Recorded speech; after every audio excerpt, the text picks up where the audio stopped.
Today on We Are Austin, we're road tripping in Tulsa, Oklahoma. Once an oil capital of the world, now a center of creative culture. We'll learn all about Tulsa's transformation and why this is the city to watch. Plus, we're exploring one of the most magical planned outdoor spaces in the country. Tulsa's gathering place has become, well, just that, a place for all with fun for everyone. And he was the folk hero for generations of musicians. Now, Woody Guthrie lives on at the Woody Guthrie Center. We'll check out this world-class tip of the hat to his memory and his message. Plus, rest up in this renovated downtown jewel. The Hyatt Regency Tulsa is the perfect home base for your adventures in the 918, and we're checking in. And lights, camera, Tulsa. We're grabbing a table at a T-Town institution to learn how this city has become a center for film production and a live music mecca. Plus, it's a movie that will live in pop culture history forever. And did you know The Outsiders was filmed right here in Tulsa? Behind me is the house where all the action took place, and now it's a museum, thanks to an unlikely and famous champion. We're gonna take you inside and step back into movie history. Oh, that's Pups and Pals checking in with an update and some photos of my dog. Looks like she's having a great time back in Austin, so my adventure can begin. We Are Austin Road Trip in Tulsa starts right now.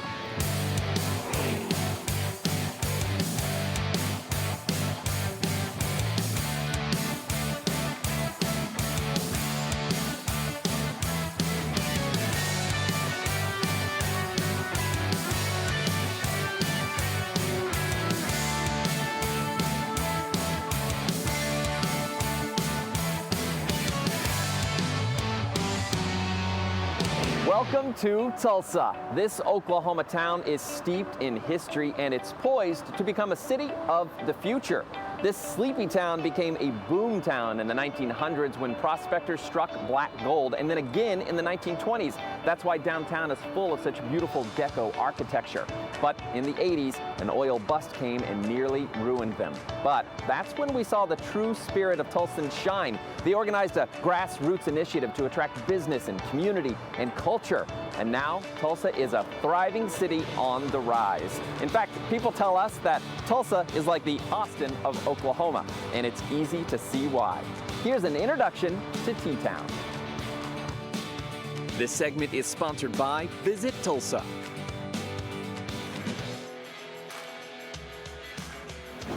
Our arts culture is really strong. With our film, music, arts and culture office, we really cultivated that. The Art Deco is third to none. The largest collection of Art Deco buildings in the country outside of like Miami and New York. It was done, back in the early 1900s. So we're really proud of that. It's been well protected. A lot of things are happening on Route 66. So we're actually spending money to revitalize it and investing in protecting and preserving some of the old buildings that are on Route 66. So we're pretty proud of kind of what we're doing right now. I think you'll see an evolution of private investment and public investment. One of the cool features we've added to our historic Route 66 is Buck Adams. It's a large sculpture fashioned after the muffler men when they used to take old mufflers and weld them together and make figures out of them. For a city of our size, we have a world-class ballet. So again, it promotes culture for our community. Kind of puts us in a unique place for a city of our size. We're clearly invested in culture and providing that for our residents and our visitors. The Gathering Place, a 100-acre park, unique only to Tulsa. You won't find them anyplace else, probably in the U.S. It's been branded the #1 attraction in the U.S. by USA Today. Blue Dome, Deco, Cathedral. Downtown Tulsa is made up of several distinct districts, each with their own vibe. Like here in the Arts District, which is several blocks of art galleries, studios, and even great restaurants. It's neighborhoods like these that will help keep downtown Tulsa dynamic and diverse. Tulsa's always kind of been a sports city. We've been very successful in bringing things like the NCAA basketball, men's. Oklahoma is home to wrestling. We have Big 12 wrestling championships here. Do a lot with USA BMX. We're going to be building their national headquarters here. We'll do Olympic trials here in the future. We're also doing a lot with extreme sports, so people can come and participate with us. Coffee here is kind of a big deal. We have multiple locally companies that have been born here. The cool thing is they've gone to the industry, Latin and Central and South America, and really bringing it from the field to the roasters right here. We actually have roasters in Tulsa. You'll find very unique coffee blends. The nightlife here is very vibrant. You can get all those kind of things done in downtown or the Midtown district. The Philbrook Wine Experience just got announced as the #1 wine experience in the country, unique to the Philbrook Museum, which is only one of a kind. So it's a 2.5-day event that really immerses our community with the vintners. When you look at Art Deco, the ballet, the gathering place, Route 66, those are Tulsa specific. Nobody else has those. So that's what qualifies us as a unique destination. Now that you've heard some unique things about Tulsa, we can't wait to see you here.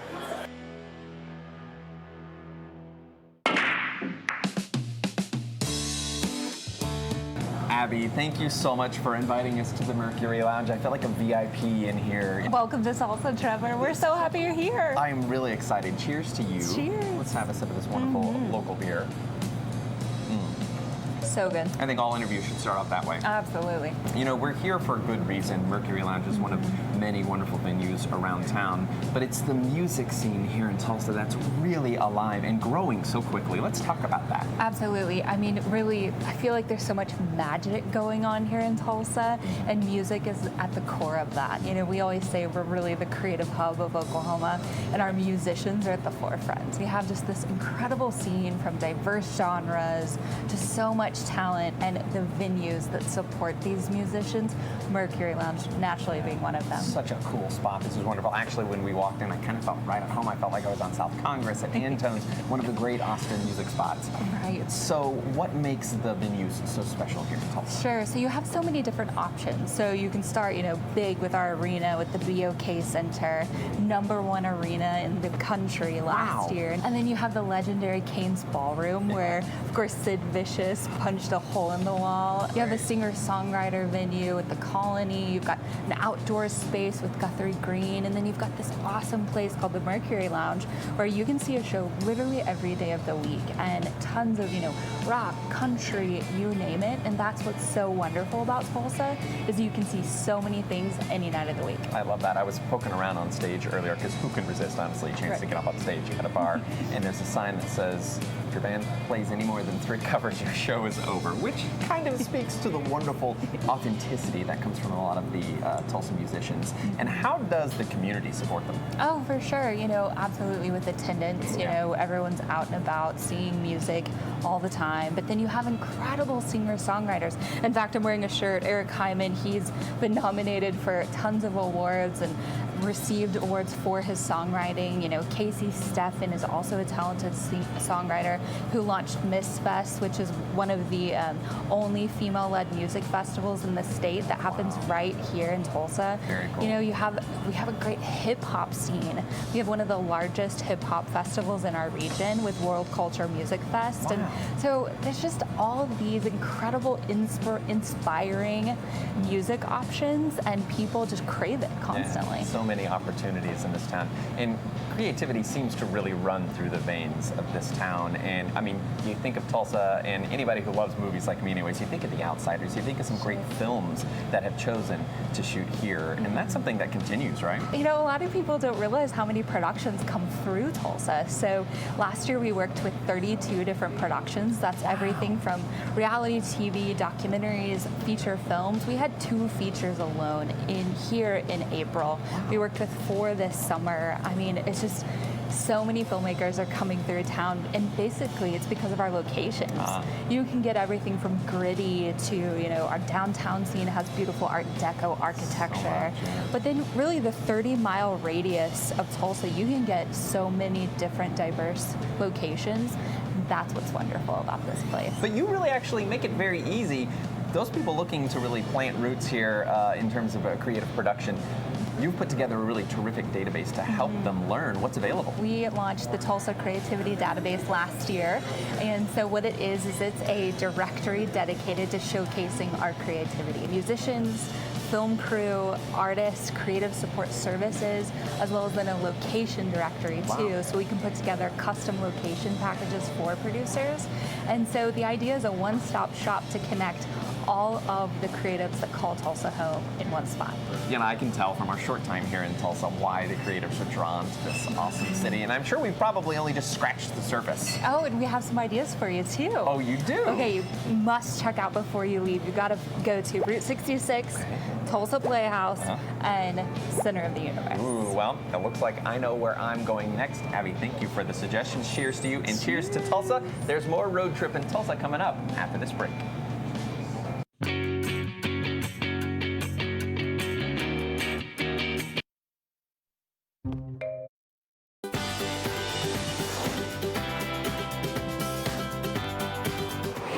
One place we had to visit in Tulsa everybody knows about, but no one can explain. It's called the Center of the Universe. And for some reason, in this little circle, there's a mystery echo to your voice. You hear that?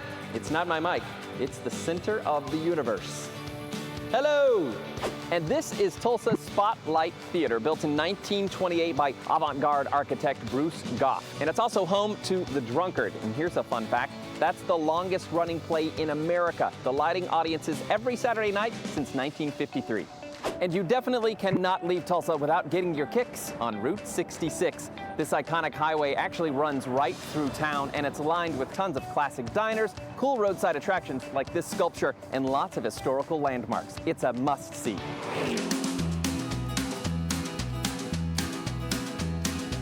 Well, Elizabeth, thank you for inviting me over for happy hour. Of course. I just had a really fun time seeing some of Tulsa's top sites, and I need to wet my whistle, as they say, and happy hour is the perfect way to do it. And here at the Daily Grill Bar, I mean, you've already got it all set for me. Yes. You know, this is my favorite kind of happy hour, the one that you get a beer while you're waiting for your cocktail. What is this? So that is Tulsa's own Dead Armadillo Brewery. It's called Tulsa Flag, and you really can't go to a bar in downtown Tulsa without having it on draft. Ooh, and that's good to know because I could have one of these everywhere I go. Oh, that is delicious. In addition to that, though, Elizabeth, we are going to make a cocktail today that's very special to the spot. Yes, we're going to make the Wild Berry Fizz today. It's our most popular cocktail. It's nice and colorful, refreshing, and fruity. All right, well, I'm ready to jump in and learn how you make this beautiful drink. What do we do? So first, we're going to muddle these blackberries. Ooh, I love that. And for those at home who may not know, might not be bar efficient, what does muddling mean? Muddle is where you take it and you just kind of crush it up. You're wanting to release, you know, some of the juices, some of the fruit, some of the oil. And that's delicious. So we're muddling our blackberries. I'm sipping Tulsa Flag. Excellent. Our blackberries are muddled. Yeah, we're gonna add our ice, of course. We want this to be nice and cold. Yes, please. And first we're gonna go for the Tito's. I love that. Just a little taste of Austin all the way here in Tulsa, Oklahoma. Everybody loves Tito's. We've got the creme de cassis up next. Excellent. Oh, and you're right. It's a nice dark berry color. Look at that. Beautiful. Here's our fresh squeezed lemon juice. Excellent. You see, I'm helping. All right. And our house-made simple syrup. Very cool. Thank you so much. And now, everybody that's on our show has a shake face when they make a cocktail. Okay. Have you a shake face to share with us today? We'll see. It kind of just whatever I do, I guess. That's usually the answer, yeah.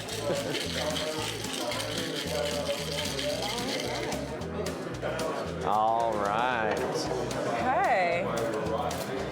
Oh, I can't wait to see Do the a little color. strain. Look at how beautiful that is. All right, and last up, we just add a little bit of Prosecco. Gets even better. Well, one of the best ways to get to know a city is to talk to the locals, maybe have them make you a drink. So, surprise, I'm going to stick with my Tulsa Flag. You get to have the cocktail today. Excellent, yeah. We're garnishing right now. Elizabeth, cheers, and thank you so much for giving us a little taste of Tulsa today. Cheers to you. Thank you. With a vibrant downtown like here in Tulsa, you're going to want to stay in the middle of it all. We're checking in at the Hyatt Regency Tulsa, coming up.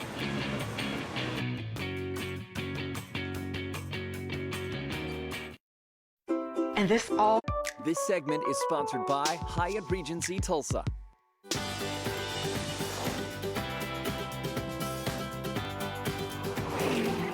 One Oak Field, Reconciliation Park, the BOK Center. What do all these places have in common? Well, they're all top Tulsa attractions, and they're all just steps away from our home away from home, the Hyatt Regency Tulsa.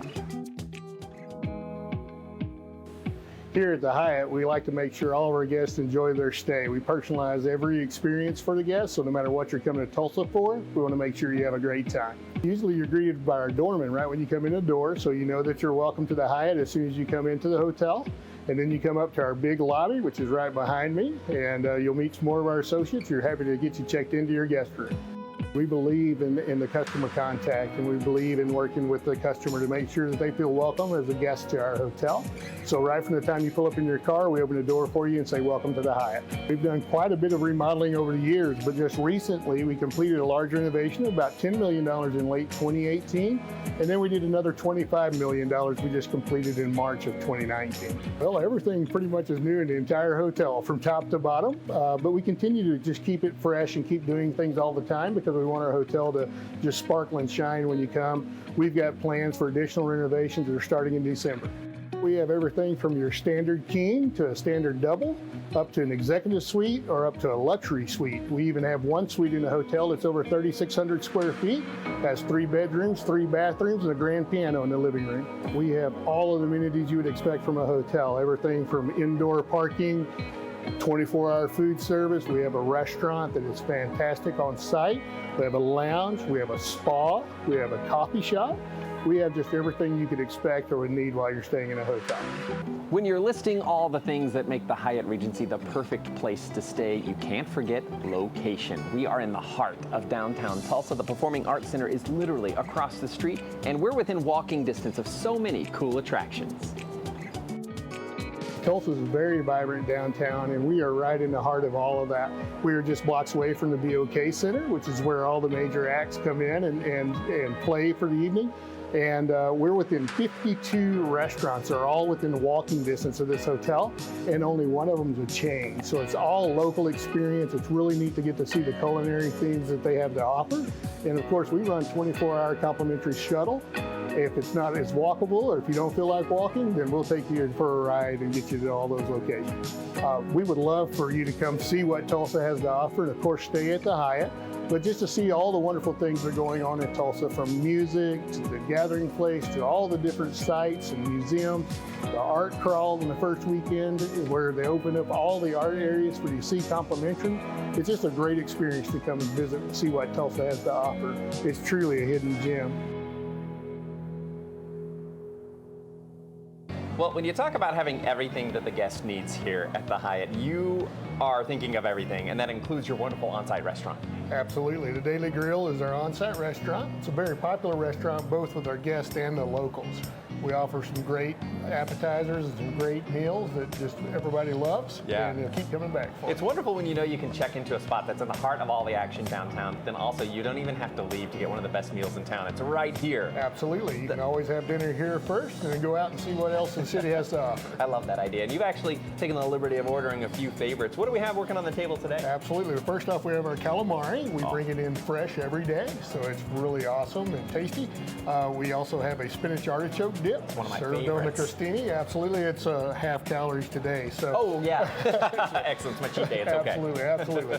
And then one of our most popular appetizers is our sashimi. It's lightly grilled, served rare with fried spinach and pickled cucumbers. Oh, that's a beautiful dish to look at, too. I'm sure as delicious as it looks. Absolutely excellent and very, very fresh. Oh, I love that. And one of the best things about this is, and you mentioned it a little bit earlier, is it's not just for guests, but this restaurant has become a destination for locals, too. We are frequented often by our local clientele. Yeah, and you mentioned something really great. We are in the heart of downtown. We're really close to the Performing Arts Center here, and it's a great way for people to come experience the culture, the vibrancy of downtown, and have a great meal. And you really make that easy. We have our guests who come in and valet. They come to the restaurant and enjoy a drink and dinner, and then they can walk right over to the PAC, enjoy the show, come back, enjoy a dessert or another drink, and then of course they can go back and pick up their car.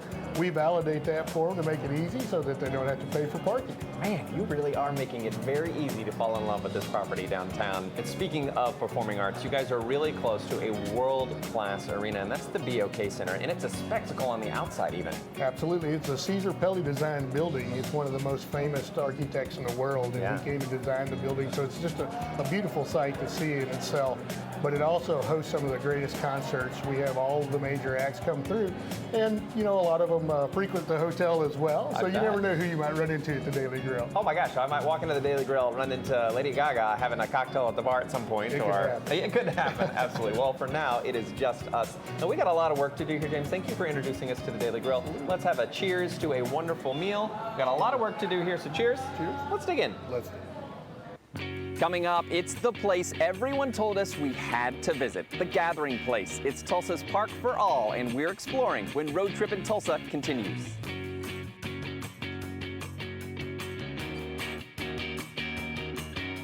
Pups and Pals is This segment is sponsored by Gathering Place.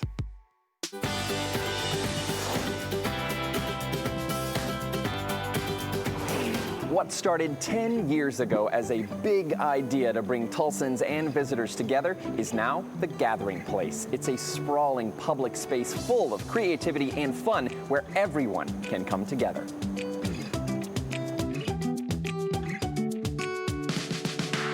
All right, Tony, when we told folks we were coming to Road Trip in Tulsa, the first thing everybody said is you've got to go to the Gathering Place. And we are barely in the door, and I can totally see why. What a magical place.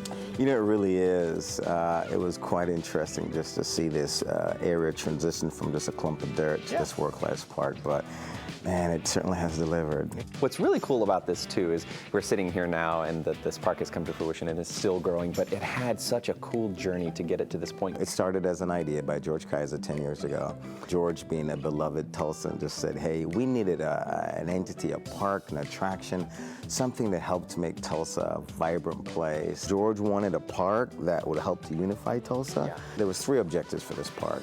It needed to be an inclusive space that all folks are welcome, regardless of age, culture, socioeconomics, race, orientation. This would be an inclusive place for all.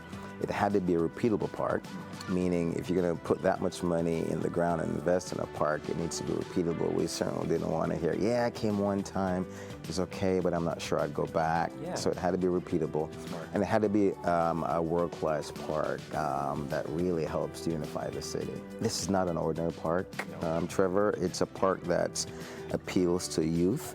We have an adventure playground area, 5 acres, Chapman Adventure Playground area, which looks like a theme park.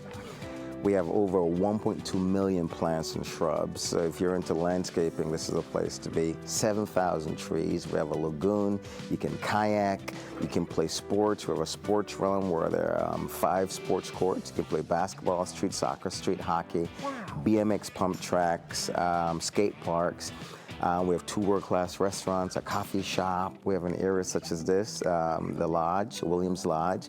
And the intent here is just to come and hang out and do anything. So there's over 100 different experiences you can have in one day, which makes it repeatable. Yeah, exactly. And it's geared for all different demographics. Well, we are inside, and it's this beautiful. I cannot even imagine what awaits us out there in the Gathering Place. You want to maybe, I know it's probably hard to pick, but if you've got a favorite spot in the park, do you want to take me out there and show me what we got? Absolutely. All right. It's going to be tough. Okay. I'll give you a minute. Sure. Right. Thank you very much, Tony. As they designed the Gathering Place, they worked really hard to incorporate the existing landscape. So when you're walking around and you see a tree with a silver tag, that means that tree was here before the park was built. All right, Tony, we've relocated outside where we're meant to be here at the Gathering Place. And it's already crawling with people and pets because this is a wonderful day where you allow pets in to have a lot of fun. Dog Wednesdays. Dog Wednesdays, we love that. So now that it's built, and now that people are flooding through the gates, you've had millions of visitors. How have you seen the community react to this space? The community has embraced this park in a way that's beyond expectation. This is their park, and they take ownership with how they navigate the park, how they share the park with friends and families. And so the pride and the stories that we hear from the community and just how pleased they are in having this gift to Tulsa, it's just overwhelming. It really is. What does the future look like for the Gathering Place? What plans do you have? You know, we're so fortunate to be honored and being recognized on a national level from USA Today, Time Magazine, National Geographic. And now moving forward, so we have a Phase 2 project coming. We have a children's museum that's going to be a part of our mix, and that will be under construction next year. And we have a bridge. The city of Tulsa is working on a gateway bridge that will bridge the east to the west just across the Arkansas River. So there's just pure excitement, pure momentum leading into the next couple of years as this park continues to grow from just short of 70 acres to 100 acres. Wow, such growth in the future, unlimited potential. I'm so excited to be here. Tony, thank you for showing us around today. It's been an absolute pleasure to see this in person, what everybody's been talking about. No, thank you for being here, for being a storyteller, for sharing the gathering place. You know, while we're here in Oklahoma, it's really a park for the Midwest. So, Yeah. Thank you so much for sharing that. It is my pleasure. I hear that there are some wonderful things that I need to play on, though. So I say you and I, we go find those places, and Trevor's going to get a little playful. How about a slide? Oh, yeah, that's the one. Yeah. Let's do it. Thank you, Tony. Coming up, his songs inspired generations, and now his words live on at the Woody Guthrie Center, where they're using incredible exhibits and interactive technology to keep his message alive. More road tripping from Tulsa after the break.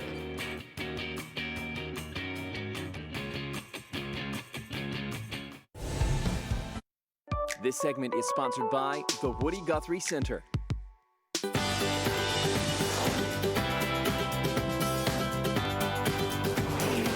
Singer, songwriter, educator, Woody Guthrie was one of the first to use his platform as a social activist, and he's inspired generations of musicians.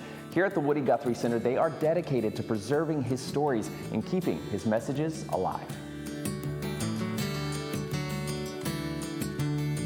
Well, you know, the second I stepped inside the Woody Guthrie Center, I kind of felt like Woody was here. What a beautiful space. It truly is, and thank you, but we agree. It's a beautiful space, and I think it reflects Woody well. When people walk in, they should feel warm and welcomed, like Woody would expect. This spot is full of history and great artifacts from this incredible dynamic life. And I like something you said earlier to me today. You said that it's called the Woody Guthrie Center for a reason, and not necessarily a museum. Well, when people come here, we want it to be a center, a hub of investigation for inspiration. We want people to leave here and have Woody and his friends inspire them to then go out and create on their own, and then be proud of themselves and in their work. That's the Woody message. So we want to inspire a new generation to find their own voices, as well as the older generation to understand they still have a voice. Woody's message was stand up, step up, do your thing, and be proud of yourself. And he was living proof of that. For anybody who might not be as familiar with Woody Guthrie's story, the person, the man, his mission, can you kind of set the tone and explain who he was? In a nutshell, he was one of the first artists to use his platform as a social activist platform, to speak for equality and diversity, social justice. In 1940, he was writing things that sound like they could have been written during the civil rights movement in the 60s. Wow. He was so far ahead of his time. Harmonizing, getting people together, singing a common song, creating a movement so that they were improving the world. When people come to the Woody Guthrie Center, what awaits them? What do we find in this beautiful space? Well, at the core, of course, we have Woody's story because we have Woody's archive here. But honestly, while it's Woody's story as an example, it's the story of who we all are as a people. The way that we use our talents and our voices to speak for people who maybe don't feel like they have a voice. We've got a letter over here from John Lennon that was written 8 years after Woody died that says, "Dear whoever, Woody lives and I'm glad." And we use that all the time, especially with our young people who come through, because there needs to be an understanding that just because someone is no longer here physically, their message is still here. Woody's still here. Yeah.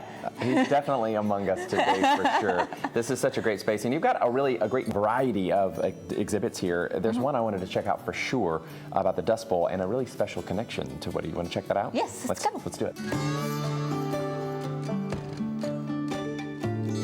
We found a comfy place on the porch, which is one of my favorite places to hang out. This is very cool. But this is not just any porch. This is really authentic. I mean, this is straight out of the Panhandle. The person who constructed this for us is an amazing artist. He went to the Panhandle of Oklahoma and found these 3 houses that were pre-1930 construction, so this would survive the Dust Bowl. A real connection to that era, because that's the point of this exhibit here, is to explain the Dust Bowl through really amazing technology, so kind of bridging the past and the future. Explain that connection a little bit to the center and to Woody Guthrie. Woody was in Okemah, Oklahoma when he was a young boy, and then when he was 17, he moved to Pampa, Texas, right in the middle of the Dust Bowl. So he experienced Black Sunday and then traveled to LA, saw the migrant worker camps, those displaced workers, how they were treated. Those were his people. And he understood, because he was on the radio and getting lots of fan letters, he understood that he had the opportunity to speak to hundreds and thousands of people on behalf of those migrants. That is part of what we consider Woody becoming. And so here we have a really cool exhibit. I just did this a little bit ago, and it's really incredible. It's a real experience of the Dust Bowl and what Black Sunday might have been like for Woody Guthrie. We need to allow people to experience what it was like to be sitting on a porch just at their home and watching this horrific storm approaching. It really does leave an impact, just like Woody Guthrie did, just like the Woody Guthrie Center will do for countless visitors over the next generation. Thank you so much for showing us around. There are more exhibits to check out here. I'm going to be one of those guys who leaves a really great review on TripAdvisor for this right here, and I can't wait to explore the rest of the museum. Dina, thank you for having us. This is so fascinating. You guys, that's great. You got to make this a stop. This is so cool. Thank you. Well, thank you for being here. Coming up, this porch has history, movie history. This is the set of The Outsiders, and we're taking you inside. More Road Trip in Tulsa continues after the break.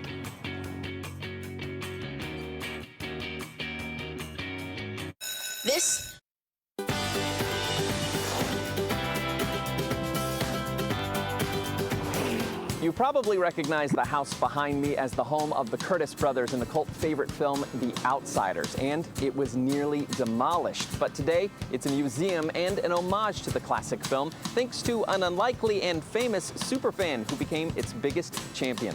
I'm talking about Danny Boy O'Connor from the Irish hip-hop group House of Pain, and he's inside right now waiting to talk to us and tell us its story.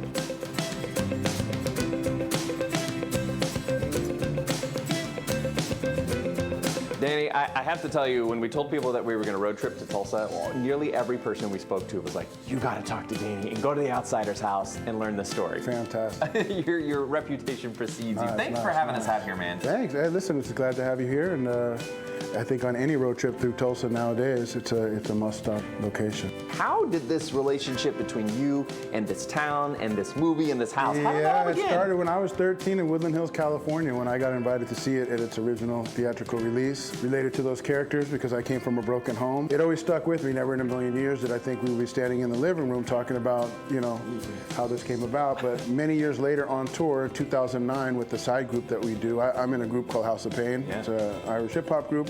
And then we put a super group years later called the Coca Nostra. And on that first tour, we passed through Kane's Ballroom. So I started looking around for things to do. We had 3 days off, and it occurred to me that my favorite movie perhaps may have been filmed here. And when I asked our driver, he said, absolutely.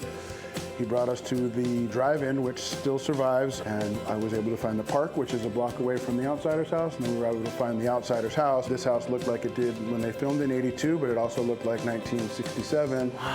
I was smitten immediately. Like we said before, it was for sale for 40-something grand, which in LA is nothing. I was very intrigued, but I had to let it go again because I didn't live here and I didn't know much. But for the next 5 years, I was a big fan of road tripping, so I did a lot of road trips, and I would always make a pilgrimage, if you will, to the Outsider's house. Year after year, I just kept falling in love with everything that Tulsa had to offer. And I would always make a stop by here, and every year I noticed that it was just falling in on itself, and it was getting to be in the state of disrepair. And then I started saying, they should do this, and why don't they make a museum? And then I started going, why don't you do it? Found a way to get a hold of the owner, contacted her, said, I know the house is not for sale on the market anymore, and I remember when it was for sale.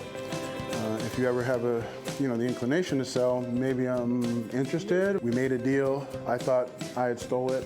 When I got here and finally broke in myself, I realized that she knew a little bit more about the condition on the inside than I did. Okay. And that's when I started asking for help. I thought, clearly they're not. If this house could be had for so cheap and nobody was interested locally, maybe I didn't know what I was talking about. Maybe I was one of a handful of Outsiders fans still left. But once they found out, they came out of the woodwork. People started to help, and all I was smart enough to get out of their way. So plumbers plumbed, and electricians electricianed, and people did our grass and did our chimneys and helped with the floors, and money started to trickle in, and we were like, I think I can. Before long, Originally they asked, how long will this take? I said, oh, give us 6 to 8 months. It took 3 years. Oh, It took, wow. Triple what we thought the budget would be. But Sure, of course. again, it happened when it was supposed to happen. When it was supposed to happen. And that being said, I'm a perfectionist when it comes to doing this right. So when you come in this house, patio looks like it did in the movie, which it wasn't when I bought it. Everything in here has been meticulously gone through, scene by scene, the full finishing, the stuff that's on the walls. If we've added any additions, it's just to give you a reference or so you understand and get the vibe.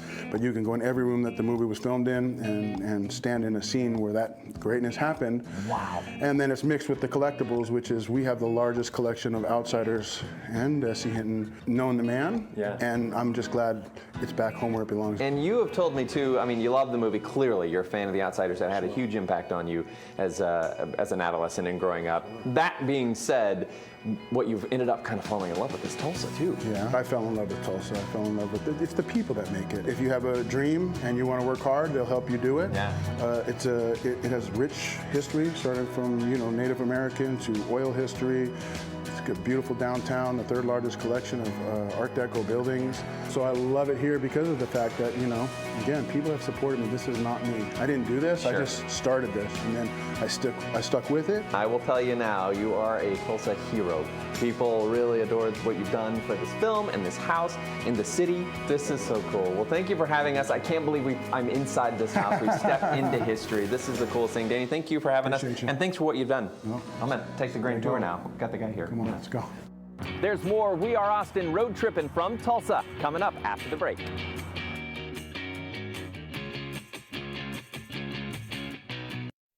If you were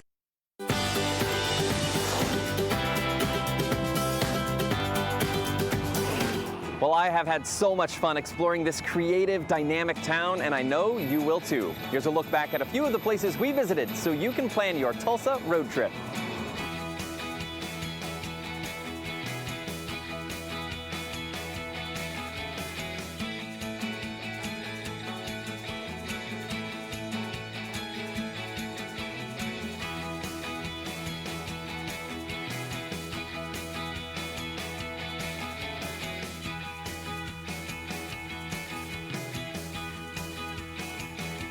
Well, that's a wrap for Road Trip in Tulsa, Oklahoma. It's time to hop on the Mother Road and head back to Austin with one more stop to make.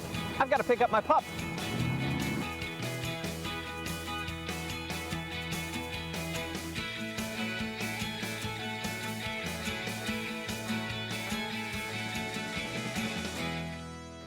Come on, Bee. Well, it looks like I wasn't the only one who had a great vacation. Bee had a wonderful time here at Pups and Pals Pet Lounge. She met lots of new friends, and she was totally pampered. If you want to learn more about booking your pet stay, you can head to pupsandpalspetlounge.com. And that's a wrap for Road Trippin' Tulsa. If you want to learn a little bit more about the great places we visited in Tulsa, Oklahoma, head to cbsaustin.com. And I've documented the entire trip on social media. So if you want lots of behind the scenes and fun extras, head to our social media pages. Well, until we hit the road the next time, I'll see you around. Well, guys, we made it to Oklahoma. Now it's a museum and an homage to loud mufflers and big trucks. Welcome to Tulsa. That's it. Place by the pond with Tony. Rookie. You're on your third time now. And Margaret. Yep. Gathering place with Tony. Here we go. Boom. And cheers to you. Cheers. Let's have a sip of this wonderful local beer. Welcome to my office. Come on in. Step into my outside.